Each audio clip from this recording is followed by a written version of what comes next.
for anyone that's not here. So you are our star. Congratulations. Star with her camera turned off. Okay. We are good to go now. Sorry for that. Hey, it wouldn't be an awesome meeting if something wasn't working or wasn't working. You know, you're right. That's very on brand for me, isn't it? Okay. Kesem 101. So we don't need this part. These are our goals. We have goals and we're gonna meet them, and it's gonna be really great. On the screen, you're gonna see if it's in red, it's something you need to know. If it's in yellow, it's important and you still should probably know it.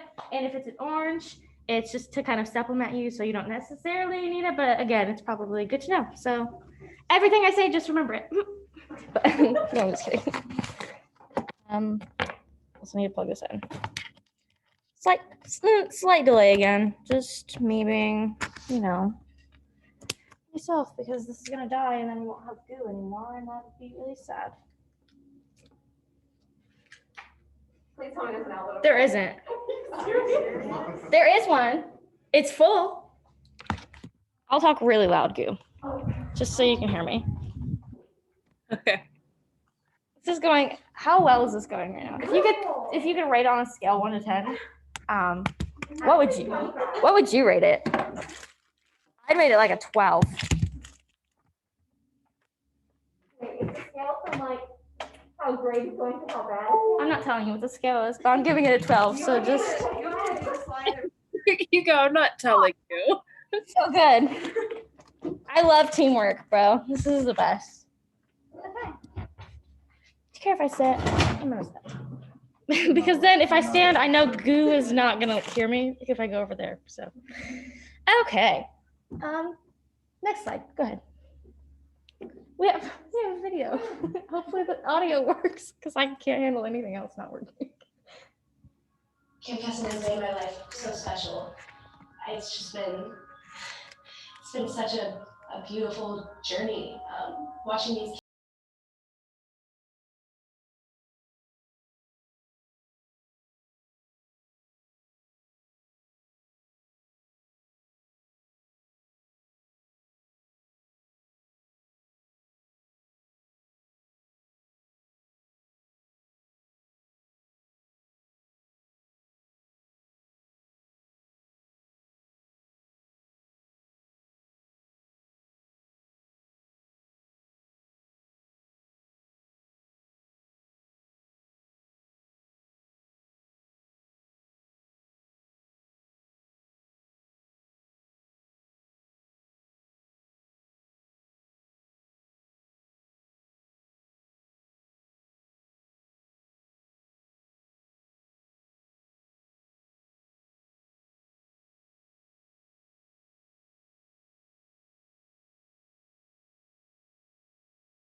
It makes me very happy. Camp Kesem has made my life. Oh, yeah, we can watch it later again. I mean, no one's saying you can't. Sorry, I have to pull this back up on for goo. Hold on.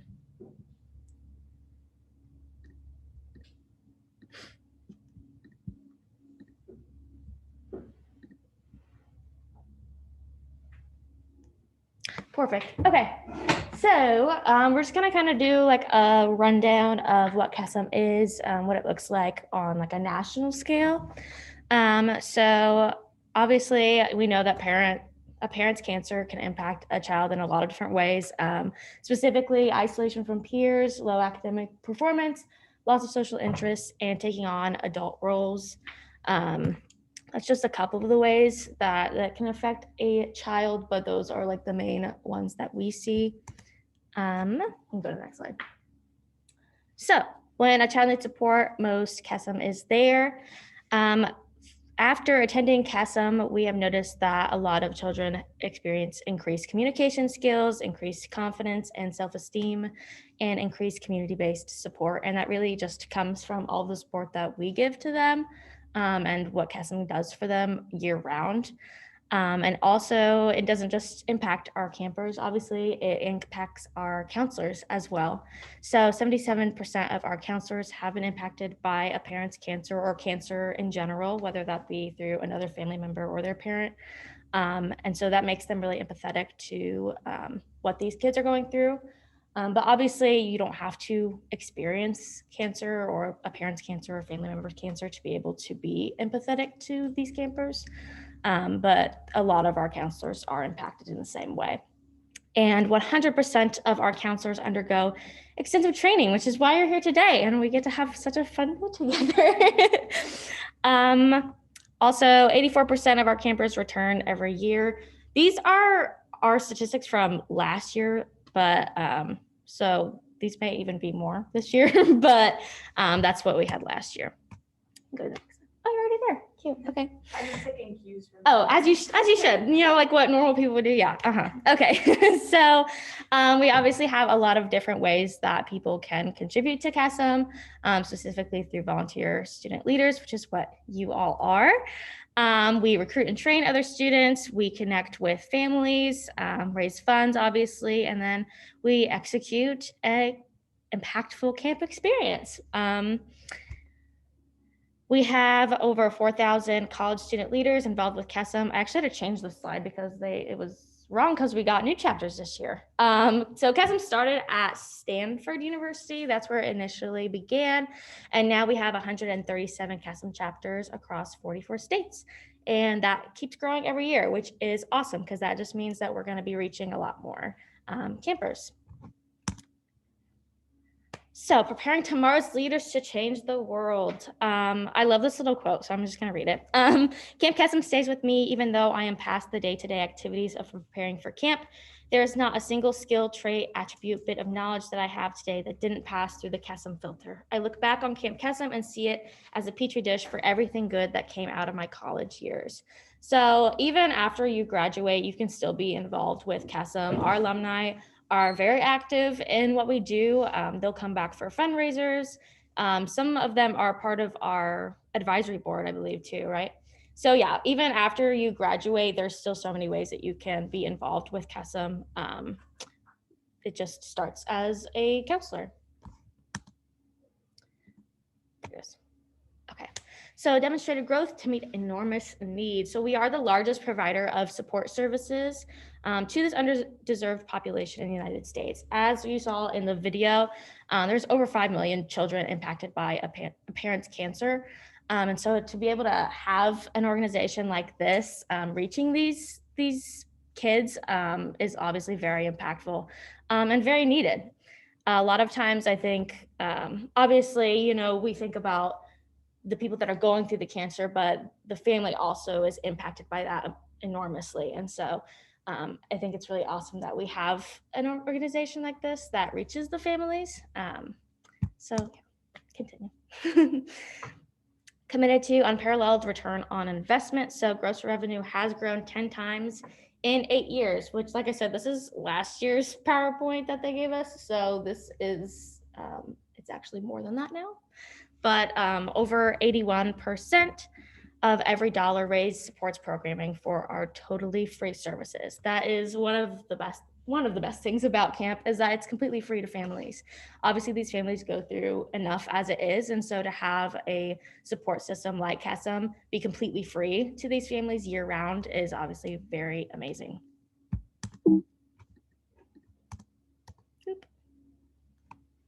And this is just how our Kesem vision for 2021. These are just the different ways that we want to see Kesem grow. And we do see Kesem grow every single year, like I said earlier. We want to expand to 125 college chapters in 45 states, which this is last year, so this is not correct, but we have reached that goal. Awesome. But yeah, like I said, we want to see this grow every year, and we do. So that's really cool too. This is a very important part. I don't know why it's not in red. The whole thing should just be in red. But we have our Kesem Diversity, Equity, and Inclusion Initiative. So our mission is to support children through and beyond a parent's cancer. And that's really to make sure that we are reaching every child, no matter what background that they come from. And so Kesem is committed to reaching every community. And I actually think there should be like a link somewhere, but I'll find it in a second. It may be like on the next page. But we are going to look at what diversity and equity and inclusion means, I think on the next slide. But we do this through our daily efforts throughout the entire year to make sure that we are hiring professionals that work with every kind of student, camp and year-round programming, new program development. So every single year, Kesem is always updating their DEI initiative to make sure that it is up to date for, what we're going through, especially with this past year. Kesem has done an amazing job of putting out new training for everyone and making sure that everyone knows what is going on and can handle any situation. So I believe, it's not. I don't know where that thing is. There should be a link, but if not.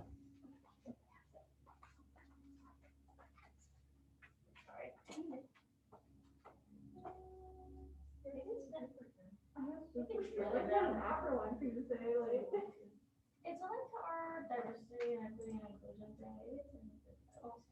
Oh, it's right here. It came up with breakthrough. Yeah. Cool. All right, I'm gonna go pull it up here for you. Okay.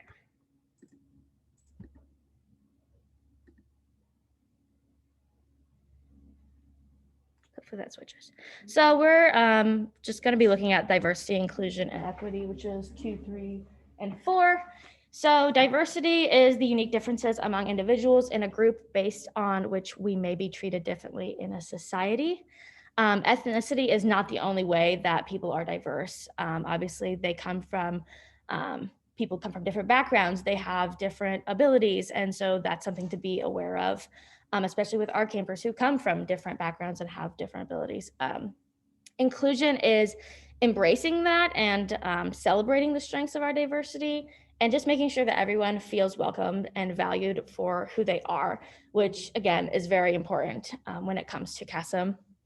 And equity, I think, and equality are two things that get confused. I always think of, there's like a graphic that shows like 3 people, at a baseball fence, and one person has they all have like the same crate, and that's equality, but that's not necessarily equity. So equity is really just the approach that everyone is given an equal opportunity, and that may look different. So people might not get the same things, but they are given the opportunity to be equal to everyone else. So that is the difference between equity and equality. But those are just 3 things that I wanted to look at, just the definitions of, to make sure that we all kind of understood the differences there. Okay, now on to just basic information of Kesem and who it involves. So on this slide, we have our regional program coordinator, Beans. He is right here. Look at that smile. Look at that guy. Love that guy. The nicest guy I know. So every Kesem chapter has a national staff member called the program coordinator. Beans is in charge of the Midwest region, so we're called the Beanie Babies. I'm repping our shirt. What can I say? Oh, you got that shirt? Yeah, he made like a shirt for the thing. It was very cute.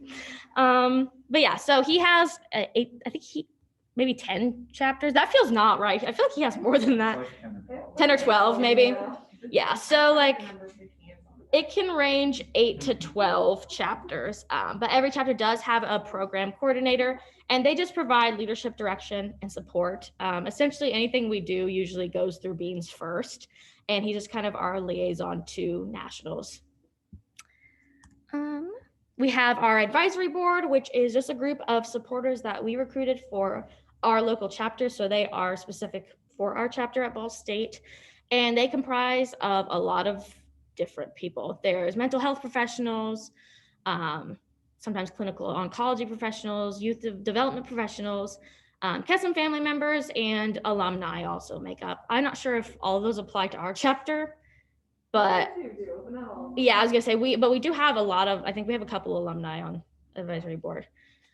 So yeah, that's like an option for you for after you graduate to be an advisory board member. The little plug there. And then we obviously have professional staff. This doesn't apply to this year since we are not in person, but normally there will be a minimum of 2 nurses and a mental health professional present for the entire week of camp. Since we are online, obviously we don't have the nurses, but there are mental health professionals available through we have like a Kesem hotline during the week, which that training will come later, and we'll definitely cover that a lot more on how you can reach that if you need to. But that is definitely available for our campers, because even when they're online, they're still going through the same things that they would when they're in person. So we definitely want to make sure we have that support available to them during the week of camp. Go to the next one. We have our Friends and Family Day, which we just had one last month. So maybe, I mean, some people were there. But we do have 2 of those, usually one in the fall and one in the spring. And this is just a time, this is part of our Through and Beyond support. This is where we get to meet with our campers again, catch up, see what they've been up to, and just have a really fun day with them, just to support them throughout the year, which is really fun. And it's not just campers, families usually come. Obviously this year it was just the campers. But normally, like for next year, it'll be the whole family to come, and we get to see everyone, which is very fun. Then we have Visitors Day. So this is for in-person camp. So every chapter holds a visitor day at camp for donors, advisory board members, and other supporters to come and visit and just see what we do and see how much fun all the kids are having every day. And this is also a really good chance for supporters to see where their donation is going. Then I just put some pictures of Kesem at home because I thought it was cute. Do what? Yeah, these are from last year. Yeah, so this is our Kesem from home last year. This is what it looks like when you're in like a big group setting. So we'll have like cabin chats in the morning, which we'll talk more about cabin chats later. And then throughout the day, we have different whole group activities, or sometimes it'll be specific. I think like teens might do some other things that are different. But this is what it looks like. They're all so cute. But yeah, we have it on Zoom and everyone gets to like do things together. That one we made friendship bracelets. I think we did the scavenger hunt that was bingo in the other corner. But yeah, so everyone gets to come together and see everyone, which is always very fun. And you hear just some of the wildest things in the whole group setting and in the small group setting. But that's what Kesem at Home looks like. So that is what we get to do this summer. And now moving on to basic cancer education. So we're just kind of going over not all of the cancer terms, but some of the basic ones. So if you want to hit that link in this, sorry.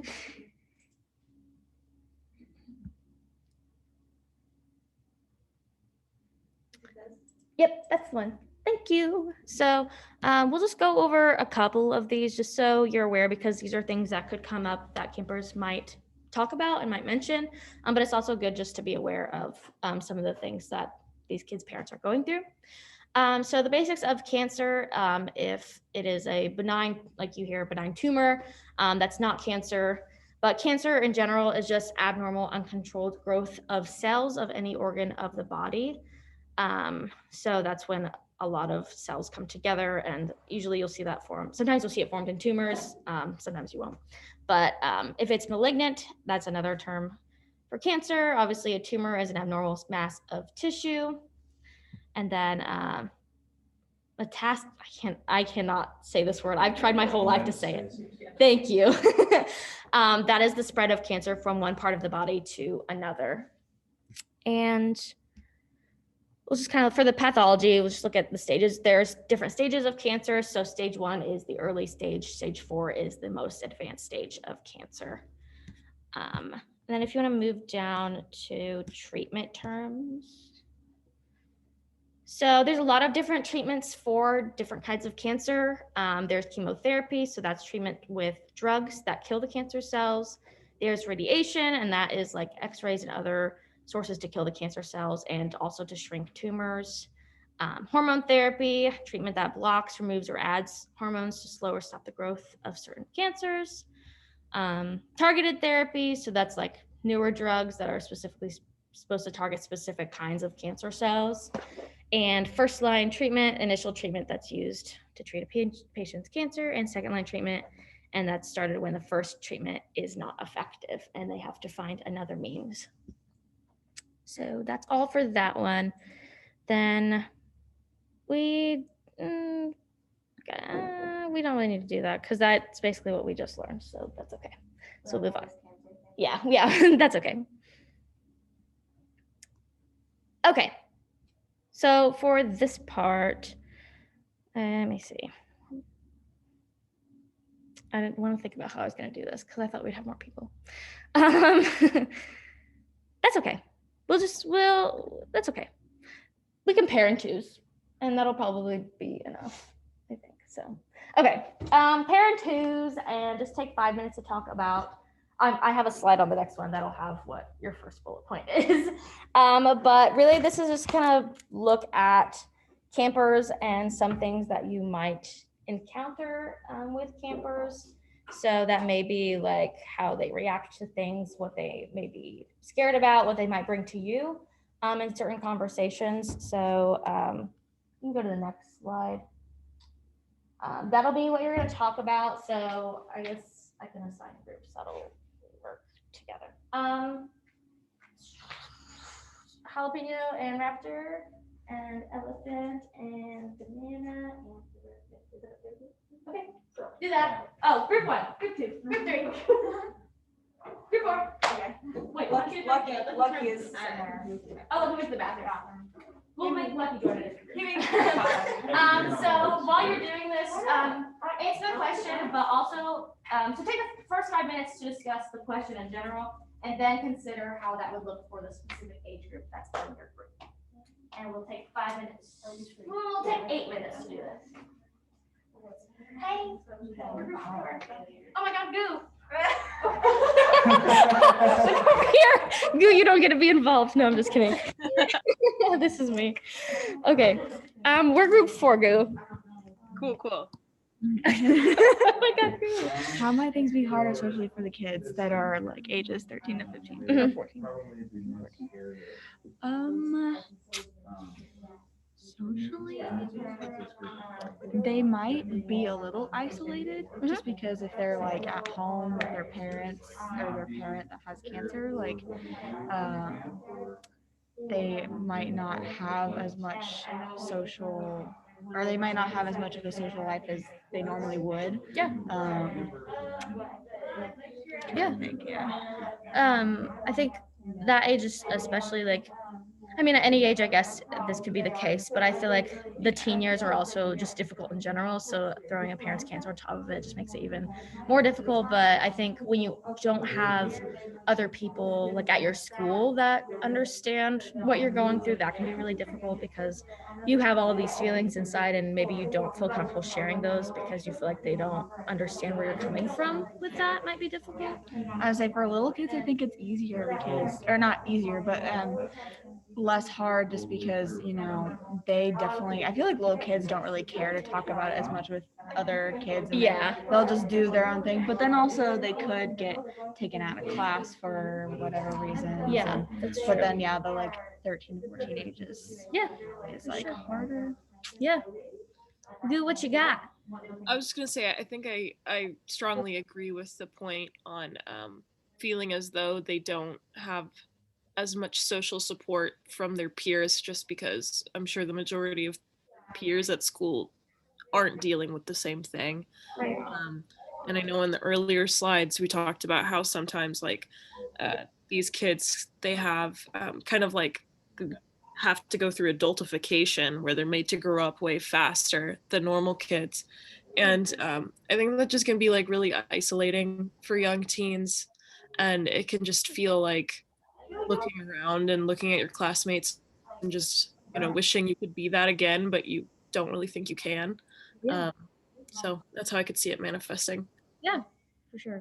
I think it definitely comes as I mean, just like from personal experience, like I feel like you do look at your peers and you're kind of like, they almost kind of have this innocence of them that you don't have anymore because of what you've been through. I was gonna say like the growing up thing is definitely for sure. And I think I had trouble trying to like relate sometimes. Like I almost feel like I was like putting on a show to relate to my friends, to act like them. I don't know like how to explain that, but like we're like they'd be like, oh yeah, like I'm going out and doing this, or I'm going out and doing this, and I'm like, yeah, like that sounds like so much fun. Yeah, like I do it all the time. When really, like I don't. I like have to stay home, or like I can't go do a couple of things with other people because I have to make sure I don't, get my mom sick or something like that. And so that was definitely challenging, especially in teen years when you feel like you have like that expectation almost that you see in like shows, like to go out and do things like that.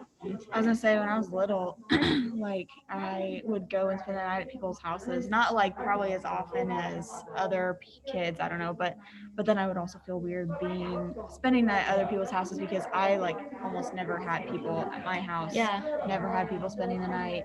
And I don't know if that had anything to do with the cancer or if it just was I just didn't have people over. Right. So, but I definitely felt like different than my peers. Yeah. Just because I had to like grow up and stuff. For sure. I never experienced any familial cancer, but would you guys say that so both of you guys have, right? Okay. Did you guys ever experience like feelings of guilt whenever you did have fun with your peers? Just thinking like, oh, I shouldn't be feeling this way because of everything that's going on with my family. Yeah, maybe like sometimes. I think. Do what? Good question. Yeah, that's a good question. Yeah, I think maybe sometimes, or like especially when my mom was going through like the worst of it, I felt bad if I wasn't at home because I felt like I was missing time with my mom that I should have been spending with her, but instead I was spending it with my friends or something. That's how I felt. I was gonna say because my mom passed when I was 12, so like maybe like 10 and younger, I didn't really feel that guilt like at all because I was just a little kid and it was like whatever. Right. But then like at the end, I wanted to be with her all the time. Right. And didn't want to do anything with anybody because I wanted to be there. So yeah. Right. Sure. That was a good question. Yeah. I was like, I have hair in my mask. Oh, that's always the worst. You get hair in your mask because then you feel awkward. Like, sorry, I'm just like, getting I'm gonna pick. It feels like I'm like picking my nose or something. So I'm like, I gotta get this out of my mask. I get that. Yeah, no. Some are lucky. He's still in the bathroom. I know. It's okay. It's been a rough morning. I get it. I apologize for not having my camera on. I know it's kind of odd talking to screen. That is what counts. That is what counts. This is like he's sitting in the, like he's like in the back. In the back. They are really nice bathrooms. I'm gonna grab. I have like my notes over there, and I left them, but I felt awkward walking across the street. Yeah, and the new ones are weird because they have like long urinals. Yeah. So I only write. That's too. I'm gonna explain some I actually think that they're supposed to do something before we did this. That's okay. So most time urinals are like close to the wall, pretty tall. You know? That's okay. I'll just do it now. I'll do it after we do Wait, this what part. is it? I skipped through this part, understanding what campers bring with them. And then we're supposed to have this activity, but I guess now I can just reinforce what people have said with this. We love to see it. Yes, please eat those. No one was eating any yet, except for me. I've eaten a little bit, but Did you guys bring food? Yeah, I brought donut holes. I brought granola bars and things too. I love this. Oh, thank you. And Seb, we all know Seb. I have like a bunch of stickers on my computer that are Marvel. I'm a nerd. I love it. Okay. I think I'll give Lucky a minute to share, and then we'll bring it back. I was saying, I don't think anyone, and nobody's got group 5, but it honestly is kind of very just similar to group 4. It's, well, okay, what might it be like? That's a good question. I don't know. They gave us these slides, and I kind of just like went through and like made some changes or added some things, but some things slipped through my fingers. It might be very different because like maybe it was like paired with, I don't know. Well, no, the question is like, what might it be like? So I don't know if it's like, what might it be like to have a parent with cancer, or what might it be like dealing, or I don't know. But also, I forgot this is shared, so everyone who's gonna watch this later on YouTube. Oh, cool. Hey guys. I didn't even realize your camera's on. So sorry about that. Well, good thing I didn't say that too loud. Yeah, it's true. Yeah, it's okay. It's fine. Yeah, what might it be like? It might be like very, I don't know. It might actually be a little easier with like friends, at least, because like people that age, like 15 to 17, have, I mean, some people. Yeah, right. I can't say everyone has good friends or close friends or friends at all. Right. But the people who have friends, like, it's are easier. Pretty a lot of times they're like established. Yeah, I was gonna say 13 to 14 is like middle school, and like middle school sucks. Yeah, that's true. People are mean, but like 15 to 17, people have matured a little bit and are like more empathetic and understanding. Yeah, I think that's true. So and they may have easier with that. Other people that aren't going through that may have like a better understanding at that point too of cancer, and so they may be able to like that. But then if you do have friends, the friendships are more established, and like people can be very, very supportive in your life so much. So. Yeah, I think for that age group, like in comparison to 13 through 14, there's definitely like a greater development in emotional regulation. So just a better ability of understanding one's own emotions regarding this. But also, I think with this age group, there might be like a greater burden of responsibility of having to feel like an adult in this situation, especially if you're an older sibling or the oldest sibling. I could see how that could feel as though you're having to take on a lot of responsibilities. Yeah, for sure. That's a good point. The one downside of the group 5 age group is like the burden of it and like the negative parts of it, where it's like if they're having a really hard time or if they're struggling a lot, then it can be detrimental, because like at that age, that's when people start doing bad things and being reckless, and so that's like one of the negative parts of that. But yeah, for sure. I think it was also just a point, especially at 17, considering where you're going to college. If your parent is still going through cancer, and if you are planning on going to college, that may impact that as well. I mean, I was going to go to school in Florida and chose to stay in Indiana. And so like, that's definitely something to consider too, because again, it goes back to how much time do you have? It's so unknown. They could get better or they could not. And so considering like the time that you have left with them, I guess, which sounds very sad, but I think that's something that maybe a lot of people might consider as well in that age group. Okay, we will bring it back and have everyone share what they talked about. All right, friends, bring it back in. I hate myself sometimes. So can I have like one person share what everyone talked about and talk kind of loud so Goo can hear ya? Let's start with group 1. So if someone wants to share. We talked about how we kind of talked about the age group specifically, and so like the age group. It's just because like they're so young, so they're probably so new to the programming. They'll be scared to like share their story or kind of like interact with other campers, and especially because we're like collaborating with ISU this year, they might be like, I don't know like a bunch of these people, so I kind of want to share as much as normal. Yeah, for sure. Goo, did you hear that? What did I just talk about? It's okay. Yeah. Yeah. Okay, good. I just want to make sure. Perfect. Group 2, what did you guys talk about? We really didn't know what context to talk about. Maybe it was on the other side, but. Oh, that's fair. Whatever you talked about is fine. I guess, yeah, these aren't very specific questions, Yeah, but for like our specific age group, they were saying like for the negatives and positives, they might be exposed to like peers in school that don't really understand what they're going through. So now they either are like in isolation or like, identity issues, like something like that.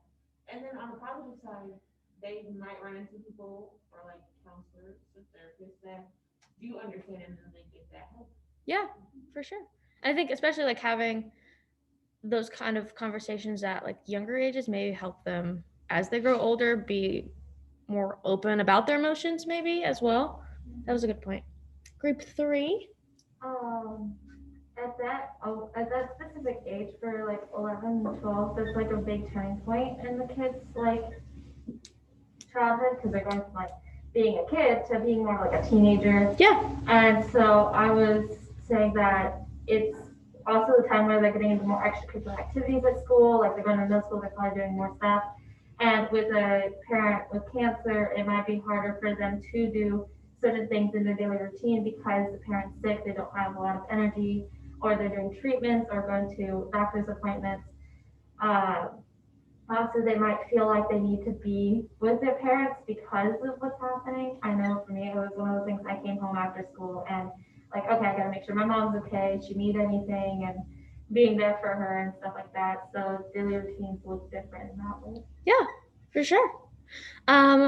We took on group 4 and 5. We can Because just talk about them collectively. yeah, we can because talk they're about kinda them collectively. You said some really good things for group 4 if you want to. Sure. Yeah. How might things be harder socially for the kids? At age 13 to 14, it's, they're kind of in middle school and middle school kind of sucks. So I think 13 to 14 and like those friendships haven't really been established yet. So it might be harder for you to be socially, I don't know what the word is, might be harder to socialize more because everything's very awkward and you might not have people that understand. And since middle school is kind of like sucky, people can be mean. But also like you're growing up. And so the social aspect is like, you might not get to do as many things as you used to do because 13 to 14 is like, you're starting to grow up and you might take on some more parenting roles if you have a parent who's going through it and everything. And then with like group 5, ages 15 to 17, that might be, it's easier and harder because you might have those friendships established. So you might actually have a lot more support within a social aspect. But then also with that, if they're struggling mentally and things are going downhill, like that's kind of the age where people start to do bad things, if they're struggling. And so Yeah. I just totally. No. Can I add something? Yeah, absolutely. Yeah, I was just thinking just now, for group 4 and group 5, I'd say, I think identity is a very big aspect of adolescence, identity formation, and so much of that is based around your peers. You find identity with what peers you have and who your friends are. And I could see it possibly being a struggle to go to school and you want to make friends, especially if your age is 13 and 14. And as you said, you don't really have as strong of friendships yet. I could see it being hard, wanting to be seen as yourself, but then if everybody knows your situation, then they see you just as a kid whose parent has cancer and you're more than that. And like your family's more than that. But sometimes it can feel like people oversimplify your situation. Yeah, that's actually a really good point. I'm glad you brought that up. I think you see that a lot, especially like for kids, like you said, that is like the time where you establish who you are. And like at that point, I feel like if you can't really I don't know, identify yourself at that point, then it just kind of continues to struggle and maybe you never really find that. But yeah, that was a really good point. We also kind of talked about at that 17 age where you're maybe transitioning, like maybe you're in senior year, thinking about college and where you're going to go. That might impact how, what decision you make on where you want to go to college. If you want to go far, like if you're considering going far away, but your parent is in a really bad spot in their cancer journey, then maybe you might choose something closer to home. So you're there to spend more time with them. Like that's another thing that kids might take into consideration as well. Yeah, awesome talks, you guys. Thank you for that. That was a very fruitful. I don't know why that word came to my mind. It was very fruitful. Okay, moving on. I don't know if the next slide actually has what I want. Awesome, it does. That's so great. I was afraid that wasn't going to be on there. But before I talk about this, I did want to kind of mention that there's a lot of different family variations that these kids are coming from. So a lot of different family types, but you might see like one parent is in remission, or maybe one parent is sick and going through treatment, or one parent has passed away from cancer, or maybe both parents have cancer. And so you'll see a lot of different variations of that with kids at camp. And a lot of times that might determine how open they are to sharing with you, and how they react to things. Oh, I'm literally on the correct slide. Okay, yeah. So these are common behaviors and emotional reactions that you might see from campers. So some of them may be angry or confused. It's a very difficult thing to go through, obviously. And so if they aren't at a point where they are able to process those emotions, you may see a lot of that anger brought out in their actions. Obviously, we're on Zoom, so maybe you won't see that as often, but sometimes maybe they may say things and react with a mean spirit, like it says mean-spirited, to certain things that might happen, or things that somebody might says may trigger them. And so you'll see just very different reactions from different kids depending on where they're at in that. These are kind of the negative emotional reactions. Obviously, there are other ones than this, but these are the most common. And you can go to the next slide. Thank you. Oh yeah. Oh, this is my favorite part. Okay, so we are going to kind of talk about cabin chats now. First, I want to have maybe someone that has been a counselor before kind of like show this and demonstrate, maybe put on a little skitty skit, Lucky Charms. And then maybe let's have like 2 campers. So who's raising their hand? Oh, wait, Zobo. No, like I mean the like campers in general. Like you're a camper. You're playing a camper. Zobo and Raptor. Let me give you a thing. Oh, they're already on the screen. How fun. Cool. I had them in my notes, but so yeah, you can just pick one of those and just like react how a camper would, like, and be like realistic about it. So cabin chats are to preface. Cabin chats are, at least for Kesem at home, they're going to happen usually in the mornings. And that is when you are with your specific cabin. And that just kind of looks like having maybe 3 to 4 prompts or questions that you'll ask. Sometimes they're fun, like would you rathers. Sometimes we'll have maybe more deeper conversations for kids. Kind of depends on the age group that you have. But this is what it would look like. It would be the counselor sharing the prompt, and then we'll go camper by camper, and they will share their response. Hey guys, what are you most excited to get up to today? Raptor, you want to share first? I'm most excited for Color Wars because I'm gonna throw paint at you.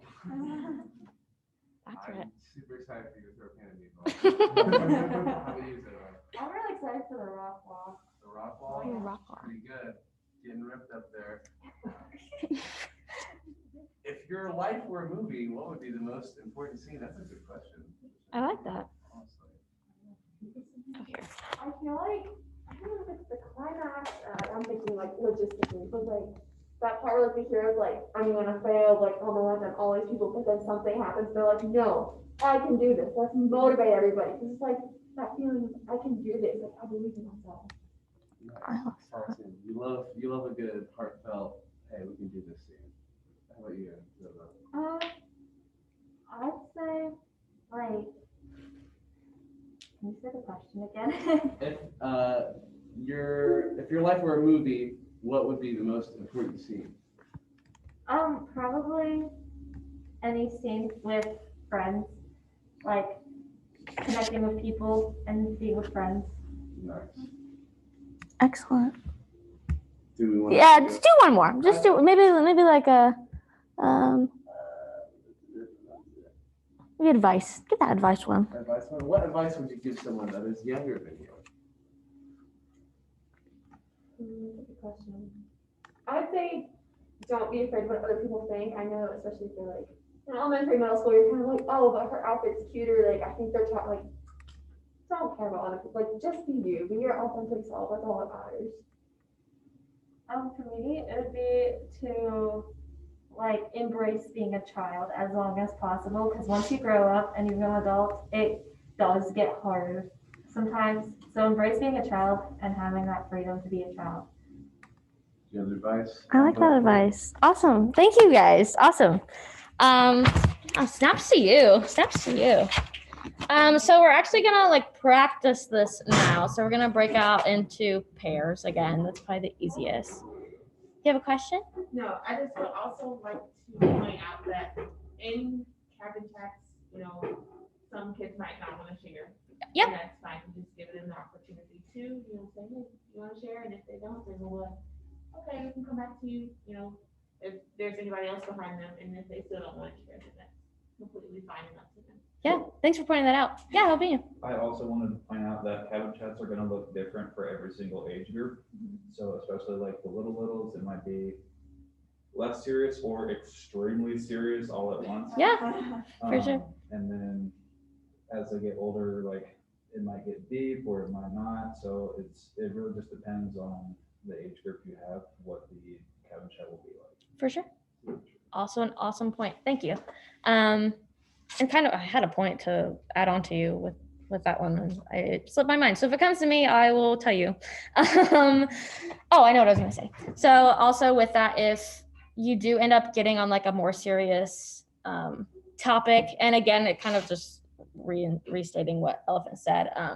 Obviously, some campers will be more open to talking about their experience with their parents' cancer, and some may not. That may be like an uncomfortable situation for them. So just be aware of that and kind of take note of like what you're seeing on your screen. Like you may see that a camper may start getting a little emotional about it, and just kind of definitely be supportive of them, but definitely don't make them feel like that they have to share that information with you.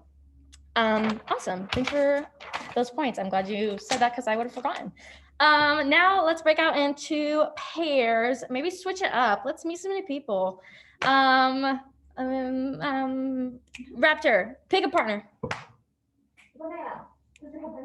We love to see it. Lucky, pick a partner. We love to see it. Jalapeno, pick a partner. Elephant, Care Bear. We love to see it. And me and you, Goo. It's you and me. Woo woo. Okay. So, oh, I didn't even tell you what you're doing. Hi. One person be the counselor, and then the other person be the camper, and react, realistically on how you think a camper would react to the question. You choose one from there. If you have another question that you can think of, feel free to use that. And then make sure you switch turns so everyone gets a chance to practice being a counselor. Awesome. Do you want to be the camper first or the counselor first? I'll go be the camper first. Awesome. Okay. Let me see if I think I have extra ones.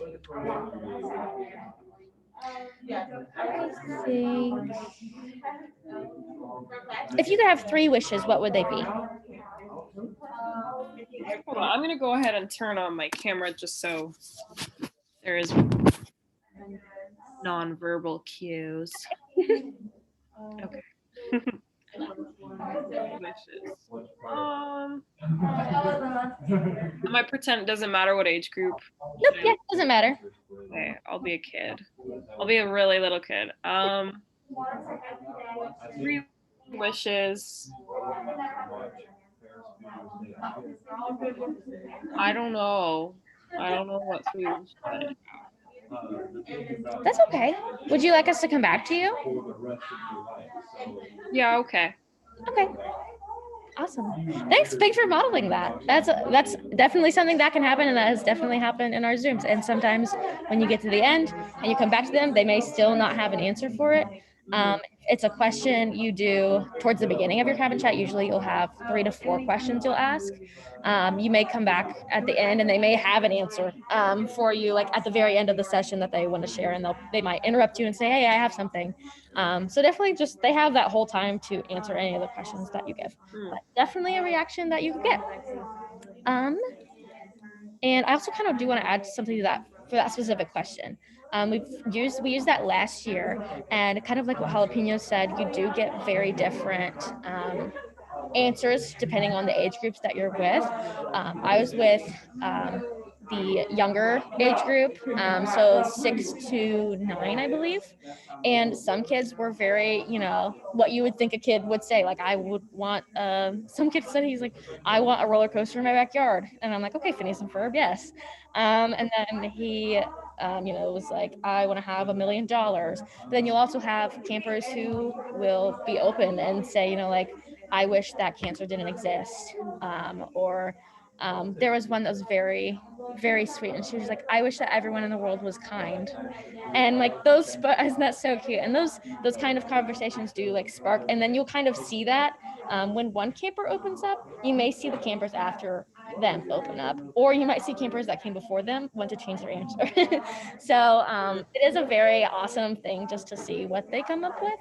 But yeah, definitely a lot of different things that they may wish for.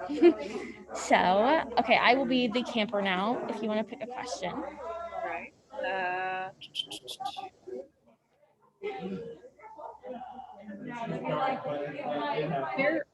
Okay, so how do these cabin chats normally work with the prompts? Is it just like you talk to everybody and you're like, hey, can some of you guys share one thing that would make you happy or something like that? So so you would state the question, and usually, at least, well, for Zoom, you would call on them. So say, if I was talking Jalapeno, if you would like to share, you can unmute now.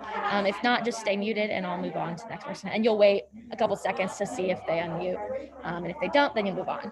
And so it's just so to make sure that not like people don't talk over each other. But yeah, you would go one by one. It's a good question. Okay, I'd say, hey Nacho, would you like to share one thing that would make you happy? Yeah, I think spending time with my family makes me very happy.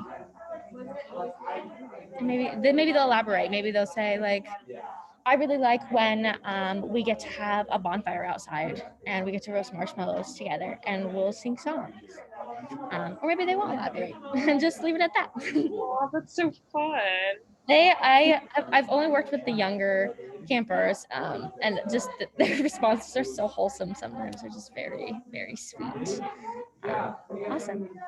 Okay, I think people are finishing up, so I will bring everyone back. All right, bring it back in. I should have done hey, listen up, but I didn't. Did you notice that? Missed opportunity. Next time. I got you covered. Okay, so I'm not gonna ask specifically what you shared, but maybe what was the hardest part of doing that? If there was a hard part, maybe there wasn't. Did anyone have did anyone say something that was very awkward? Yeah. I just had a hard time coming up with the wishes. Yeah. Oh. What would be the best wishes right now? That is definitely fair. That's the one we did, and I mentioned last year I worked with the younger group of kids, and just like Jalapeno said, you'll get a very wide array of answers. Some of them are very sweet. Like one girl was like, I wish everyone in the world was kind. It's very cute. And then sometimes you'll hear your basic, I wish I had a roller coaster in my backyard, like Phineas and Ferb, whatever. But then you'll also get campers that say I wish cancer didn't exist. Oh, is that what you're going to say, Zoba? Yeah. I'm so sorry. Yeah, almost every year when someone asks me that question, a lot of the people in my cabin be like, I wish cancer wasn't. Yeah. That is everybody one of their For sure. It is a good wish, yeah. And someone said that last year, and then someone afterwards said, maybe, I don't know who it was, but someone was like, but if we didn't have it, I guess I wouldn't be here, you know? And so like, it's, you definitely see the different answers there. But a lot of times also, if someone says something like that and is kind of more vulnerable and open, you may see campers after that share. Maybe you don't. Sometimes they'll still just stick with, you know, these are my 3 wishes and this is what I want. And that's perfectly fine. And you might have campers that might raise their hand and want to change their answers and want to say something similar. So definitely just depends on the age group. Let me think. What are the kids looking, sorry, I'm just reading questions that they give, but what are kids looking for in some of these conversations? So I guess like maybe like, let me try to rephrase that because that's a very confusing question. Like, do you think like kids might be like looking for an opportunity to share their experiences? They might be looking for someone who understands and like who validates their feelings. Yeah, absolutely. Yeah.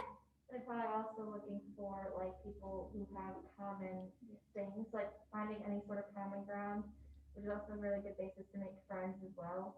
Yeah, absolutely. That is very true. All right, that is the last. Yeah, it's just a debrief. We're like basically done. Okay, so who wants to share their top 3 takeaways from our Kesem 101 sharing time? I couldn't think of the word presentation in that specific sentence, but presentation. I have no idea. Yeah, squid. I learned what cancer was. Yes, we sure did. Thank you for sharing. Thank you, young squid. Thank you, young squid. Or maybe like, I guess this is the same thing as a takeaway, but takeaway seems very like, I don't know, weird. Like, is there something that like you learned that you didn't know before? This is the same thing. I'm just rephrasing it in a better way. Yeah. I thought that movie scene question was pretty good. Yeah. So yeah, you got some prompts for some cabin chats. Definitely learned a little bit more on like how kids may react in those cabin chats. Yeah, for sure. Anyone else? Yeah. I learned what cabin chats are. There you go. Absolutely. That's a very important part of camp. Awesome. Okay, well, that is the end of our first session. Training for the day. First training's done. Bye. See you later. No, RIP. No, we have like 3 hours left. Sorry. But if you want to take a break really quick, just to unwind from that, just take like 2 minutes, hang out. We are going to do fun things at some point. I definitely promise. I thought that was fun personally. I thought that was really fun. we love a good skit. We love a good like role playing opportunity. Get a drink of water, go to the bathroom, do what you got to do. I'm going to